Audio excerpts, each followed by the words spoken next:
Today we're pairing Guylian's luxury Belgian chocolate with B.Brut Luxembourg sparkling wine. Sounds good to me. We've got a rosé, a lovely colour rosé there, and it looks like we've got a white sparkling too. Yes, the Brut version. So Guylian Belgian chocolates. For those of you like me will probably remember these as the luxury seashell chocolates that would usually appear at Christmas if you was lucky. You remember those you'd have those kind of chocolate Brazil nut ones, just Brazil I think they were called. You'd also have probably some dates with marzipan in, and if you was lucky you also have the seashells. So we're going to taste some of these. Chocolate and bubbly is sometimes a little bit of a touchy subject in the wine industry. I don't mind it if you get the wines correct and the chocolate correct. It goes well, very well together. But today we've got B.Brut. So B.Brut based in Belgium themselves, so they bring the wine over and put it under their brand B.Brut. To be honest with you, I would have never have tasted this wine without B.Brut.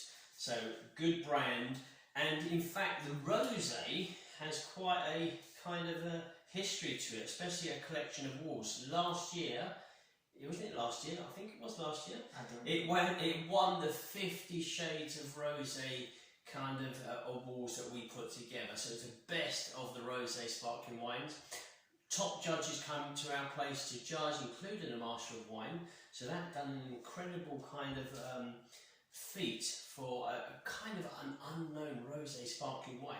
But I'm going to start off with the Brut tradition. So it's 100% white grape here, a Blanc Le Blanc, and we're going to give this a pop. Really well chilled, so you've done very well to chill this down. It says 8 to 10 degrees on the bottle, and we're going to give this a popperoonie. That bottle won a gold medal in the light and fruity category. So last year's awards, gold medal, light and fruity. Guylian's chocolate was created in 1958 by husband and wife Guy and Liliane B.Brut. They combined their names together, so Guy and last part of Liliane, to create the name. And they are one of the top 10 best-selling boxed chocolates. Really? So you know all those top chocolates that say Just Brazil, Ferrero Rocher. This is certainly in that pile. It is highly well known, and I as a child remember these, and it's always a delight to taste them. But we're going to taste some with Bubbly. Should we do the rosé at the same time? Okay. So we can compare the two. So if I pour you a glass of the Blanc, which was the gold medal winner, and then we're going to be able to pick out the kind of seashell that we like the best. They're all delightful, and it's very wonderfully made. These are. Let me just show you here. These chocolates, you would probably recognise them now, and you go, those, I remember those. The seashell kind of designs here. If I can get one out to show you. There we go. So I'm going to pick this one here. I'm just going to pop open the rosé, and we're going to see how both compare. So a Blanc de Blanc, or this touch sweeter. I think this is a little bit sweeter, this rosé. See how the rosé compares. Look at that. Good afternoon sound there with that pop from the Bubbly.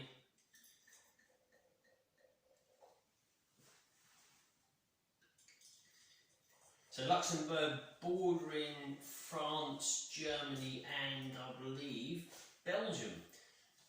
Kind of in the centre of Europe here. And we're going to give the chocolate a go. So I've picked out seashell. I'll pick out a seahorse, which they actually do. They're in partnership with a charity. It's called the Project Seahorse, which is aiming to protect seahorses and the oceans. Interesting. And I think it's something to do with the seahorse, that they carry the young seahorses. Maybe you can tell me what those young seahorses are. I think the male carries the youngsters inside them for a while, which is an odd thing. But anyway, let's go for the parent. I've just done the chocolate. It is exactly as I remember it. It is a creamy, milky chocolate, added hazelnut flavours inside. Have you tried it? Oh yeah. You're going to give it a go? You'll fall in love with the kind of character. It is a very well-known character for these chocolates. Wonderful flavour.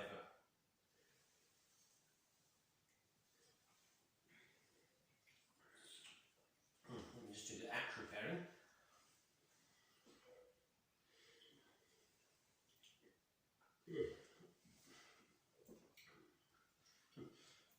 Quite an orchestra of character in the mouth. You've got a big battle between this. Funny enough, doesn't deliver so much white fruits or yellow fruits. I'm getting a green expression. I'm getting green fruit explosion fighting against the kind of chocolate hazelnut, and it's a constant battle, to and fro, to and fro, to and fro. Neither of them is winning in this competition.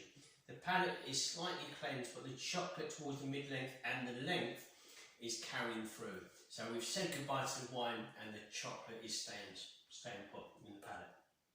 I get a light burst of ripe fruits, probably more towards the greener side at the beginning, sort of losing the chocolate, but then in the mid-length it comes back and you sort of lose the wine. I mean, the wine itself is lovely.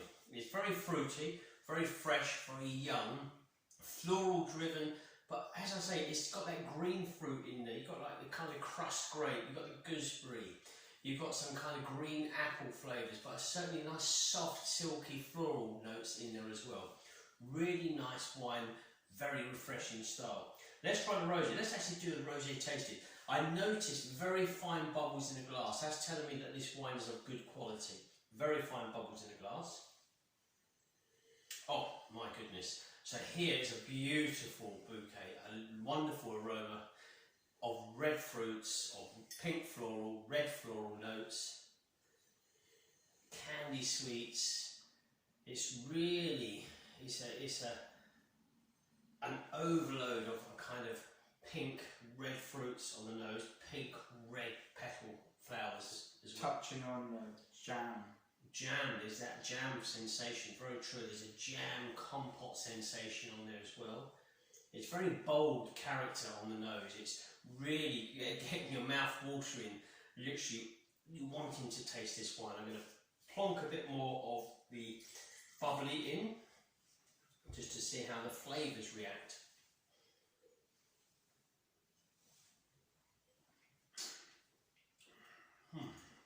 Once again, the character is very, very similar to the aromas. You've got strawberry, you've got raspberry, you've got strawberry ice cream, Rose petals. You've got the jam. It's refreshing. It's refreshing. There's a touch of tannin, there's a touch of dryness. We're not an overload on the sweetness. It's quite a nice balance of sweetness which is coming from the fruit. You feel it's more natural over unnatural, but it's certainly a wonderful sparkling wine here. I can picture this on a warmer spring day out in the garden, sat down, one of the first days of the year that you can actually enjoy the rays of the sun, and you've got this kind of bottle chilling away, and you've just popped it open and you enjoy the glass. This is wonderful. What did this get? There's a gold in the creamy category. Creamy, and I certainly get that cream. I've got that silky, I've got the ice cream, so maybe that's where the cream for me is coming through. I've got the strawberry ice cream taste sensation. It is a wonderful, wonderful wine. And yes, this won a trophy for the 50 Shades of Rosé, so the best rosé sparkling wine last year. Guylian's chocolate also produces 75 tonnes of chocolate every day. A day? Yeah. 75 tonnes every day. Can you imagine their client basis? They export to 120 plus countries. 120, that amount of chocolate, and that's just one company. My goodness, that's incredible. So obviously a large company with a massive production, and obviously with a massive database of fans worldwide. So it's not just us Brits that are falling in love with the delicacy of Belgian chocolate. It's obviously an international kind of phenomenon as well. Right, we're going to go for the rosé with the chocolate.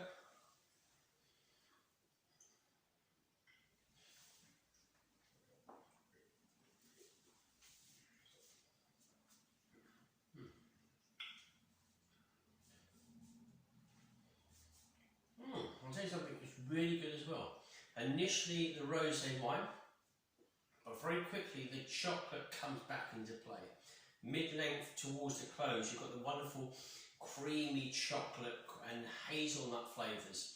and just slightly, the rosé's wine is trying to compete. It's throwing you a few little bursts of rosé fruits, a bit strawberry, a bit raspberry, red berry, but ultimately the chocolate's leading the way here. It's a strong character chocolate. The sensation, creamy sensation, stays in the palate. It's a nice complement with the chocolate, I feel, the rosé sparkling wine. It doesn't clean the palate, if that's what you're looking for, something to the high acidity or dryness to clear the palate, or the sweetness to hit with it.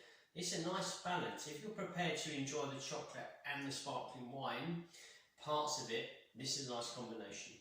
For me, at first, it was like the chocolate was keeping the sparkling wine out for the first few seconds, but once you broke through sort of the harder outer shell of the chocolate, the sparkling wine sort of soaked into the chocolate, giving off red berries and rose petals and sort of a reddish fruit feel.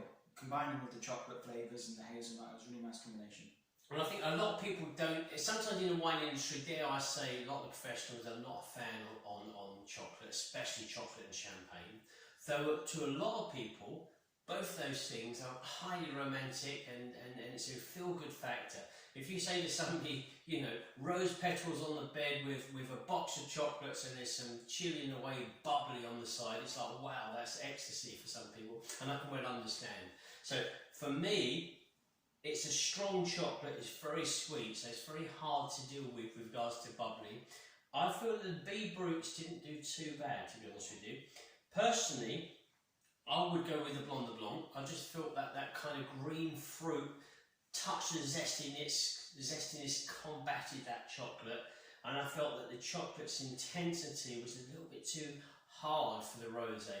The rosé is a splendid wine on its own. It really is incredible. Find out more about them, go to their website to find out more, but I don't think it had the ammunition to go against the... I would actually go for the rosé, thinking that...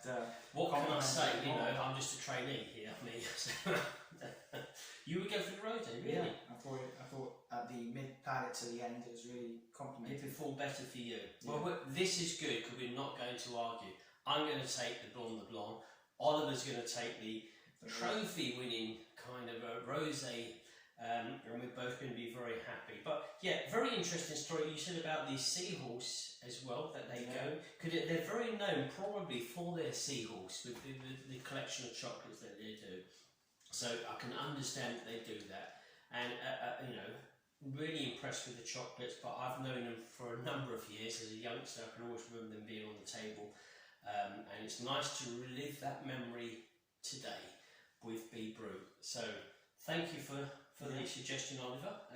I haven't got much in the glass, so I need to pour some. I'm going to go for the rosé. I'm going to nick a bit of your wine here, and I'll say until next time, everybody. Enjoy the fizz.